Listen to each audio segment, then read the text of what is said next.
Hello everyone. ఈరోజు SRH versus KKR match గురించి discuss చేయబోతున్నాం.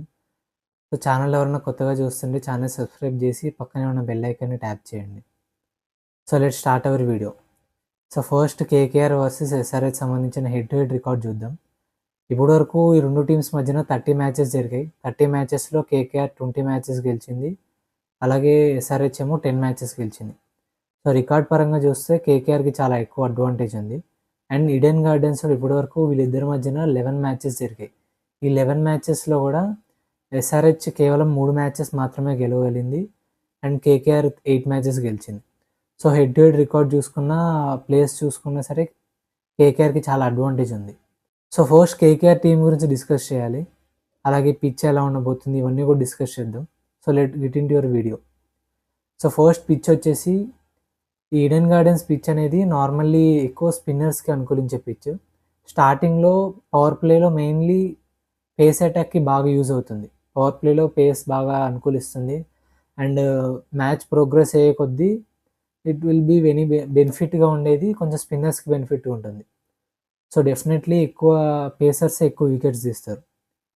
So KKR might tempt to take 3 spinners. నార్మల్గా కొన్ని ఇయర్స్గా వాళ్ళు అబ్జర్వ్ చేస్తే స్పిన్ అటాక్ బాగా స్ట్రాంగ్గా పెట్టుకొని వాళ్ళు మ్యాచెస్ ఆడడం స్టార్ట్ చేశారు. సో డెఫినెట్లీ ప్లేయింగ్ లెవెన్లో చేంజెస్ అయితే రాబోతున్నాయని నాకైతే అనిపిస్తుంది. సో డెఫినెట్లీ పిచ్ ఎలా ఉండబోతుంది అవన్నీ కూడా చూడాలి. లాస్ట్ మ్యాచ్ మీరు అబ్జర్వ్ చేస్తే వాళ్ళు కార్తిక్ త్యాగిని ఆడించారు. సో కార్తిక్ త్యాగి ప్లేస్లో they might go with Anukul Roy అని అయితే నాకు అనిపిస్తుంది. సో ఇంకొక చేంజ్ ఏంటంటే మతీషా పత్రానా బ్యాక్ అయితే వస్తున్నాడు టీంలోకి. సో అతను ఒకవేళ ఫిట్ అయితే ఖచ్చితంగా అతని ప్లేస్లో ముజుర్బానీ ప్లేస్లో అతన్ని తీసుకొస్తారు. సో పెద్దగా చేంజెస్ అయితే రావు. ఒకవేళ వాళ్ళు స్పిన్ అటాక్తో వెళ్దాం అనుకుంటే డెఫినెట్లీ అంకుల్ రాయ్ని తీసుకొస్తారు కార్తిక్ త్యాగి ప్లేస్లో.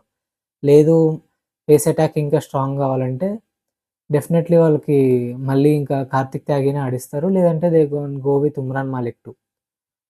సో ఇది వాళ్ళకైతే టీం. సో ఇక్కడ యావరేజ్ స్కోర్ వచ్చేసి 165 to 180 దాకా ఉంటుంది. సో డ్యూ కండిషన్ ఖచ్చితంగా పడుతుంది. డ్యూ పడుతుంది కాబట్టి ఈజీలీ 200 ప్లస్ చేసినా సరే అంత ఈజీ డిఫెండబుల్ టార్గెట్ కాదు. సో డెఫినెట్లీ టాస్ గెలిచిన క్యాప్టెన్ బౌలింగే చూస్ చేసుకుంటాడు. సో మీకు కేకేఆర్ టీం ఎలా అనిపించింది అవన్నీ కూడా కామెంట్ చేయండి. సో ఇప్పుడు ఎస్ఆర్హెచ్ టీం గురించి డిస్కస్ చేయాలి. సో ఎస్ఆర్హెచ్ టీం వచ్చేసి బౌలింగ్ వీక్గానే ఉంది. సో కేకేఆర్కి చూసుకున్నా ఎస్ఆర్హెచ్కి చూసుకున్నా బౌలింగ్ వీక్గానే ఉంది. మంచి నేమ్ ప్లేయర్స్ అయితే మంచి ప్లేయర్సే, బట్ వాళ్ళ స్థాయి తగ్గ పర్ఫార్మెన్స్ అయితే ఇప్పుడు వాళ్ళు ఆడిన మ్యాచెస్లో అయితే కనపడలేదు. సో కేకేఆర్ సంబంధించింది కూడా బ్యాటింగ్ చాలా స్ట్రాంగ్గా ఉంది, ఎస్ఆర్హెచ్ కూడా అంతే. ఎస్ఆర్హెచ్కి చూసుకుంటే ట్రావిస్ హెడ్, క్లాసన్, ఇంకా అభిషేక్ శర్మ, నితీష్ కుమార్ రెడ్డి, ఇషాన్ కిషన్ ఇట్లా స్ట్రాంగ్ బ్యాటింగ్ లైనప్ ఉంది.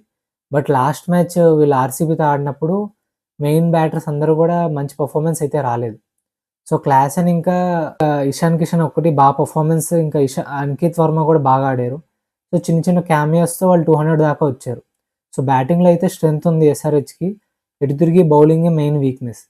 15 ఓవర్స్లోనే వాళ్ళు 200 రన్స్ దాకా ఇచ్చేసుకున్నారు అండ్ మోస్ట్లీ ఎక్స్ట్రాస్ ఎక్కువ వేయడం స్టార్ట్ చేశారు. ఇషాన్ మలింగ లాస్ట్ సీజన్ బాగా పర్ఫామ్ చేశాడు, తన ఇంజురీ నుంచి వచ్చాడు కాబట్టి తను బ్లేమ్ చేయలేం. సో తనైతే వైడ్స్ ఎక్కువ వేస్తున్నాడు అండ్ అలాగే main experienced bowlers like Unadkat కావచ్చు, అలాగే మెయిన్ ప్లేయర్ ఇంకొక ప్లేయర్ వచ్చాడు టింపేన్ సంథింగ్ అతను, అలాగే ఆ ప్లేయర్ కూడా కొంచెం రన్స్ ఎక్కువ వేస్తున్నాడు, వికెట్స్ తీసాడు డెఫినెట్లీ. సో చూడాలి వాళ్ళు ఎలా పర్ఫామ్ చేస్తారు, బౌలింగ్ అంతా కలిసికట్టుగా రాణిస్తారా లేదా అని చూడాలి. సో స్పిన్ అటాక్ బాగా స్ట్రాంగ్గా ఉండాలని కోరుకుంటే డెఫినెట్లీ దే మైట్ గో ఉనాద్ ఖాన్ని తీసేయచ్చు మ్యాక్స్ అనిపిస్తుంది. ఉనాద్ ఖాన్ని తీసేసి ఇంకొక హర్ష్ దూబే, జీసన్ అన్సారీతో పాటు ఇంకొక ప్లేయర్ని ఎవరన్నా తీసుకొని రావచ్చు. సో డెఫినెట్లీ స్పిన్ అటాక్ కూడా అంత ఎస్ఆర్హెచ్కి అంత స్ట్రాంగ్గా లేదు కంపేర్ టు కేకేఆర్. కేకేఆర్ దగ్గర మంచి స్పిన్ అటాక్ ఉంది, ఎస్ఆర్హెచ్ దగ్గర అంత స్పిన్ అటాక్ అయితే లేదు. సో డెఫినెట్లీ చూడాలి బౌలింగ్ ఎలా ఉండబోతుంది అండ్ బ్యాటింగ్లో కూడా నితీష్ అయితే అంత మంచి పర్ఫార్మెన్స్ అయితే లేదు. లాస్ట్ ఇయర్ ఒక 1 or 2 మ్యాచెస్ పర్ఫార్మెన్స్ ఇచ్చాడు. సో నితీష్ ఎలా కమ్బ్యాక్ ఇస్తాడు అండ్ క్లాసన్ కూడా మంచి పర్ఫార్మెన్స్ అయితే రావాలి అతని నుంచి. అలాగే అభిషేక్ శర్మ కావచ్చు, ట్రావిస్ హెడ్ వీళ్ళ నుంచి మంచి పర్ఫార్మెన్స్ ఎక్స్పెక్ట్ చేస్తున్నారు ఫ్యాన్స్. సో దాని పర్ఫార్మెన్స్ ఎలా ఉండబోతుంది ఏంటో చూడాలి. సో మీరేమనుకున్నారు, ఎస్ఆర్హెచ్ బౌలింగ్ అండ్ బ్యాటింగ్ ఎలా ఉంది, అలాగే టీం ఎలా ఉంది అవన్నీ కూడా చెప్పండి. సో ఇది టీమ్ గైస్. కేకేఆర్ బ్యాటింగ్ అని, బౌలింగ్ అని, ఫీల్డింగ్ ఇవన్నీ కూడా కొంచెం ఇంప్రూవ్ కావాలి. Same goes with SRH.